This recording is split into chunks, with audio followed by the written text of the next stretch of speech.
All right, so it's kind of a weird show we're doing today.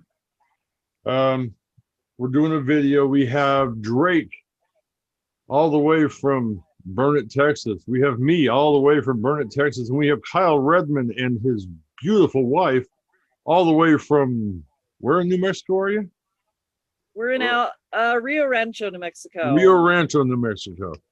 So we're talking about this whole quarantine thing going on right now in your state, not in our state, not in Colorado, not in any other surrounding state, just New Mexico. And they have it set up to all these businesses that are not essential and all the businesses that are essential. Now, from what I understand, you work for one of you works for essential, one works for a non-essential. Is that correct? We don't know about Kyle's job yet, but we now haven't got a call saying that it's closed. My job is closed. I work for Goodwill Industries of New Mexico. Okay. How long ago did you find out that your job was no longer? Well, we knew Friday evening because the governor made an announcement very late Friday. But most of the businesses that we've talked to, my business included at Goodwill, we did not find out till later Saturday afternoon that we were going to shut down. Okay. And the barber that Kyle goes to in Bernalillo, New Mexico, they didn't even know till Saturday afternoon either that we were shut down. They had a 48-hour notice. 48-hour notice, which is ridiculous if you ask me. I mean, how is a person that may or may not be working for the next 2 weeks? How are they going to be able to provide for their family over the next 2 weeks if they don't even know that they're not going to be open for only 48 hours ahead of time? That's the really big problem out here. Because the first time there was a shutdown, there was a package that went with it, and they don't have that now. They have the unemployment package. A lot of people I worked with at the restaurant, they had an unemployment package that they were drawing, and they don't have that to fall back on this time. So Yeah. you're right. It is going to affect a lot differently this for the next 2 weeks, and that's another fear also, is that this is going to go on longer than 2 weeks. There are fears here that this may stretch Through the new year. clear into the new year. Yes, my fellow employees at Goodwill said that the first shutdown was only supposed to be 2 weeks and it lasted 2 months.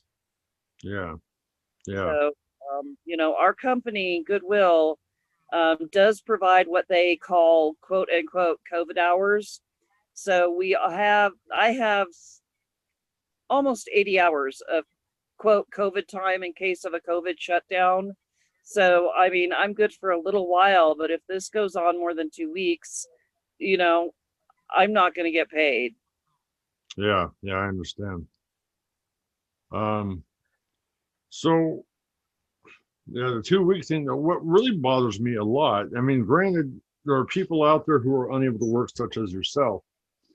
Um, but they chose a time to do this. What is today? Today is essentially the 15th of the month, halfway through the month of November. So 2 weeks basically shuts down everything for the Thanksgiving holiday. They're pretty much, the state is almost saying that you don't deserve to have a holiday with your family or anybody else. How do you feel about that? Chicago actually did cancel Thanksgiving. Chicago canceled Thanksgiving. Yes. That's I don't think they have any right to cancel Thanksgiving or Christmas. I don't think our governments actually have any right to shut down businesses. I think it's unconstitutional. I agree It's 100%. not just Chicago. I also heard they were Very. doing that in LA, California, and in our former state. The governor there has pretty much said that he doesn't want families getting together at any place, anytime, and he's kind of taking some heat for it. You know what's sad is in Texas, I was just looking some stuff up to see if we had any stay-at-home orders for this present time for us. And actually, our governor is basically creating a strike to strike the stay-at-home orders altogether, because essentially you're creating a law that puts people out of business, puts them into the poorhouse, so to speak, unemployment, and just about everything. Now I know that Drake has some issues with this, well, some fears with this quarantine. Very much. Yeah. The quarantine that's going on. Nice to meet you, Greg. I'll let you take Nice to meet you too. Drake. I'll let you take it for a minute, Drake. Well, I'm a musician, and my fear is if New Mexico's shutting down, how far behind is Texas? If all the bars go back to being completely shut down, then I'm out of work. And at this point, being the second one in less than a year. Yes.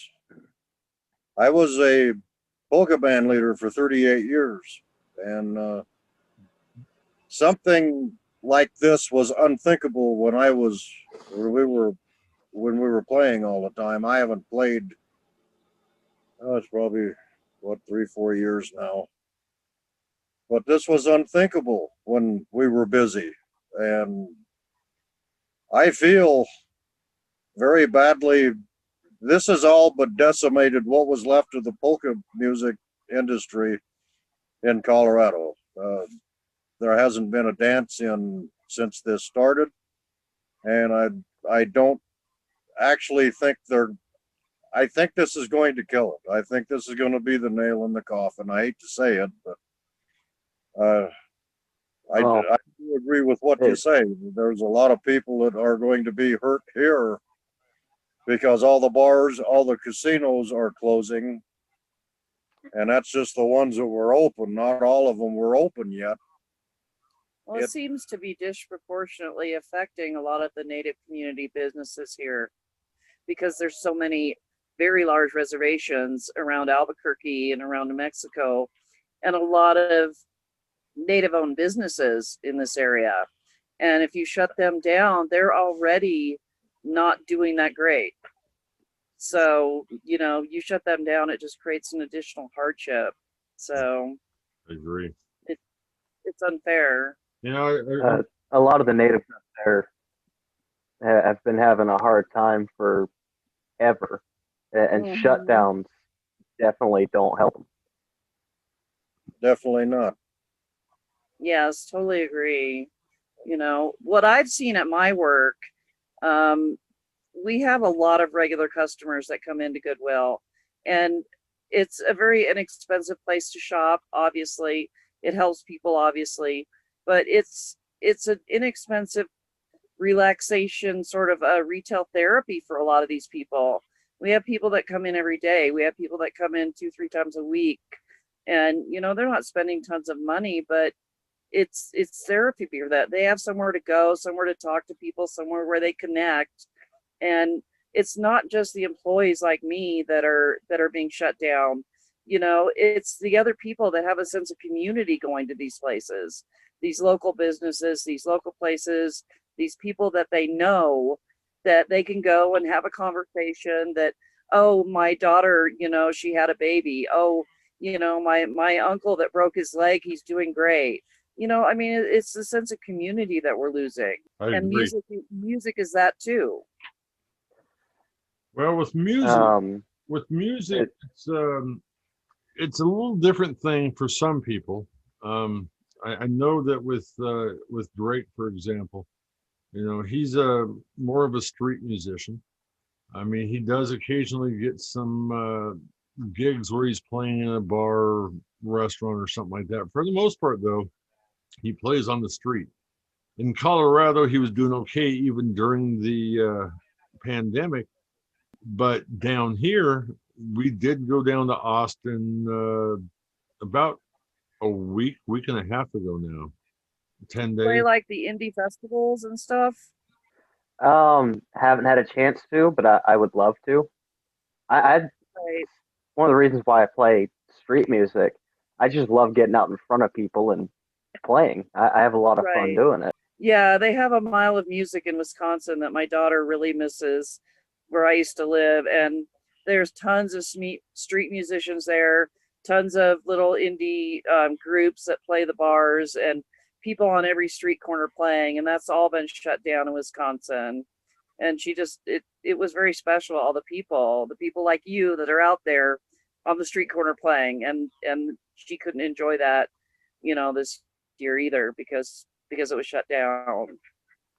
It's one of the things now that, I mean, that we're seeing that, a lot of the festivals and the things that people go to for R&R, so to speak, that's the things are shutting down.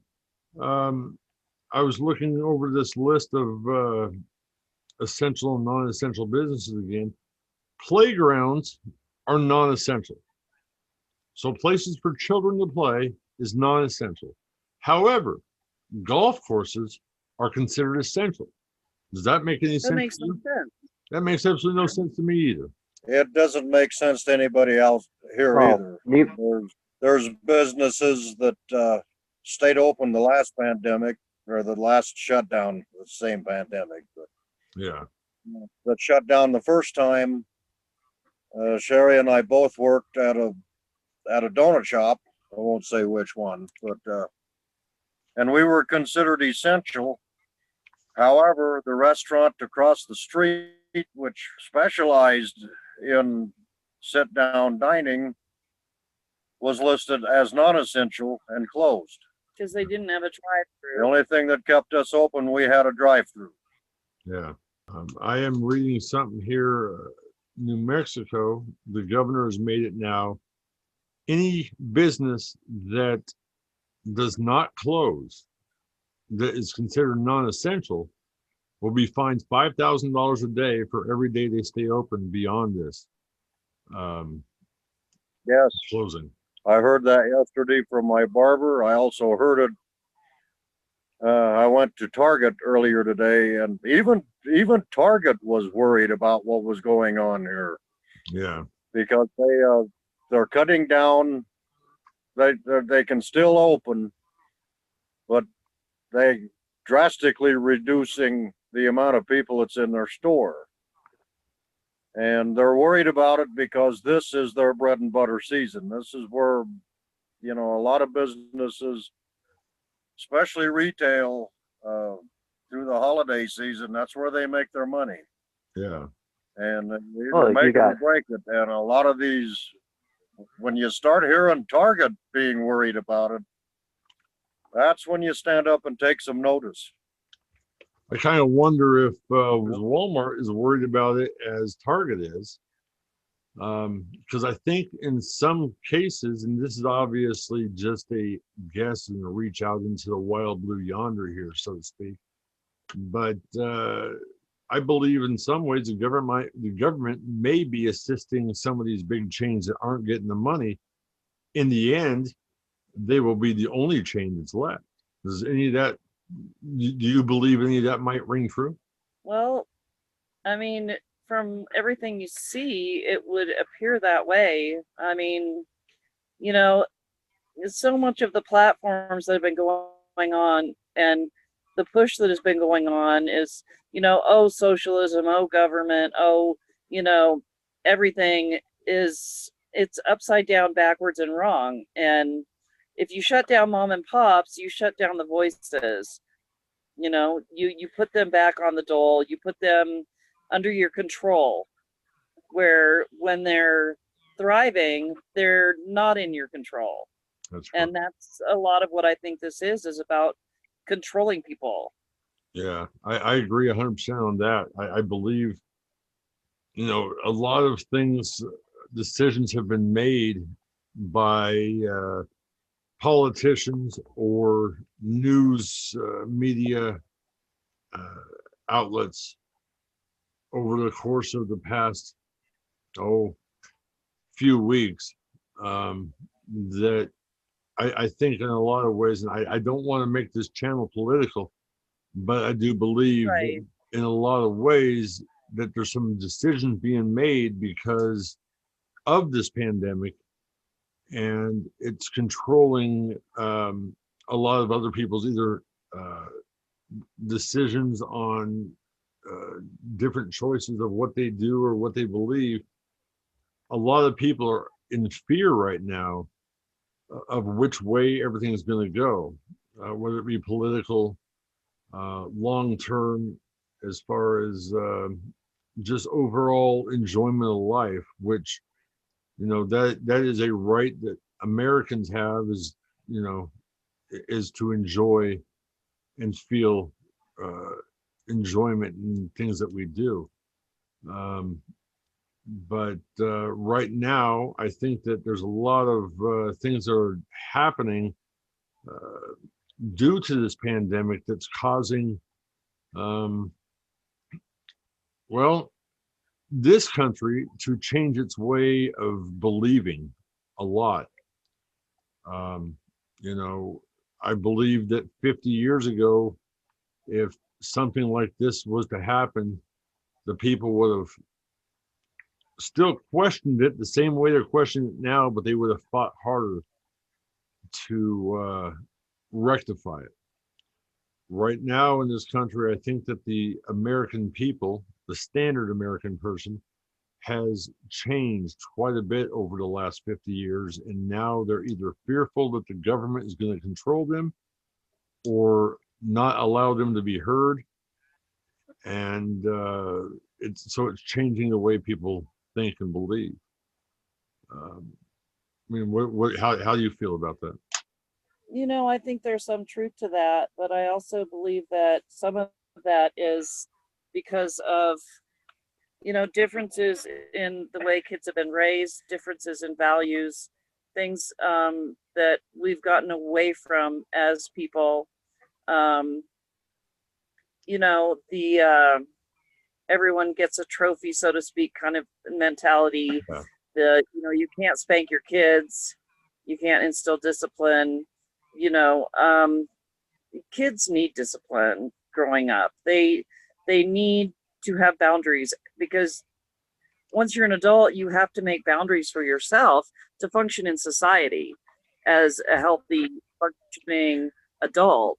I mean, if you don't have boundaries for yourself as an adult, where do you end up? I don't know. We as Americans and everybody out there, I think, needs to kind of stand up and join arms, and you know, basically, uh, we need to show that we're not going to take this kind of stuff. You know, yes, I believe that we all need to be tested for this COVID virus, and we need to protect ourselves from this COVID virus. We're wearing masks. We're doing all that. I have a friend who is in treatment center in Casper, and these guys have been locked up in this treatment center. They can't even go outside, and it's been that way since before this pandemic has started. They weren't allowed to go outside. It was all indoor treatment center. And over the course of the last month, 100 of the 150 inmates or guests or whatever you want to call it of this particular place, 100 of the 150, that's 2/3 of the people there have gotten have tested positive for COVID, along with 4 employees. And the employees were told, from what I understand, that they have to keep coming back to work every day.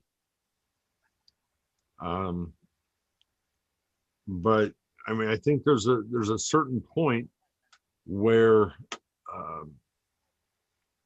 you know, we need to go in there and say what's right and what is wrong. I mean, the state, New Mexico, has no problem going through and saying, okay, we're going to make it an essential quarantine for the next 2 weeks for everybody. But at the same point in time, they still have a bunch of stuff that's open. So you're still going to have a large group of people that are already tired of being in quarantine. They're going to be going out doing whatever they need to do. Exactly. And then you have, you know, but they're the only state, and that's the one that's kind of getting me right there, because if New Mexico does this whole quarantine thing, that's great. But as people come in from Colorado and Arizona and California, or wherever they're coming from, I mean, California's under some kind of quarantine deal right now too, but this is where a lot of this rioting is going on right now, because people are bored. They can't get out of their house and do anything, and so now they're going out to fight. They're looking for any reason. I mean, it could be it could be something about the police. It could be something about somebody else. They're claiming discrimination. They're claiming unfair situations, and they're rioting. And somehow or another, it's always coming back to being the fault of one political party or the other. And, you know, as Americans, we need to stand up and say, we're not going to take this anymore. I want to start by thanking you guys for appearing on the show this evening. Thanks, Trevor. And Drake, you go ahead and close this out. Before we got one question before we do though. You said you were at Target. Were the grocery stores busy or? Well, yesterday, noticing the stores yesterday right after the announcement, everything was much busier yesterday. There were a lot of lines. Runs on things like eggs, milk, Yeah, toilet paper. I do some shopping. My wife and I, we go to a small family-owned grocery store in Bernalillo, which is about 20 miles from here, 15, 20 miles. And they were out of a lot of staple stuff for them. And that would be milk, eggs, and they were low on like pasta, noodles, and everything like that, you know, dry stores. They were really low on that. Today, I went in this morning and I actually had the whole store to myself almost. So the crowds, I'm sure picked up during the day. It doesn't seem to be nearly the panic it was the first time around. But like Trevor was saying, I mean, people everywhere, I think, are just going to be saying, screw that, I'm not staying home. This is ridiculous. Yeah, I don't see the sense of urgency to this like there was before. I see more contempt because there's a lot of people that they're fed up. They're fed up here, and there's probably, I hate to use the word, but probably more anger towards the powers that be in this state. And I think people are finally waking up to the fact that this had nothing to do with our president. This had a lot to do with who they voted in as a governor here. And I've heard a lot of comments on that today, that yes, the governor is going overboard. The governor is doing this. The governor is doing that. A lot of people are angry at the governor. Yes, and there's a lot of people that just are not going to stay home. There's a lot of people that have planned on traveling this next week, and they're going to go. And I think it's a good thing. Yeah. We can't just stop living because of this. Our last day open was today before the shutdown, and this afternoon we were absolutely slammed crazy busy. Absolutely crazy busy. And, you know, people want to get out. People need to get out. Yeah. I believe that's the way it is everywhere. You know, I think that's the number one thing that was working against the initial nationwide quarantine, the original shutdown. People really need to get out of their house. There's a point there where they do. Going stir crazy is yes, you know. I think it's contributing to mental health issues in a large degree. Yeah. Oh, I agree. I agree. I believe that, you know, I don't know what's going on all over the world. My father lives overseas, and, you know, they were pretty much up to back to normal. And we've been pretty much in Texas, almost, I'm going to say 85% back to normal since probably May. Here it is November, the 15th. And you know, we go out here, I mean, with exception to the city of Austin, it's very hardly noticed here. But we are running out of time on this. We only have a 40-minute time limit. Drake, I'm gonna let you go ahead and close out the show. Kyle, Miss oh God, my name just your name slipped my tongue, and I'm sorry. Sherri. Sherri, yes. Just call me the Super Cougar. It works. All right, the Super Cougar it is. Yeah, when I call her that. Double Monarch and Super Cougar. All right, it was good having you guys on the show. I'm going to let Drake take this thing out in closing. Thank you very much. I will get a hold of you a bit later on, Mr. Kyle. All right. Yes. Talk to you later, Trevor. Thank you for having us. You guys be safe. Thank you, Drake.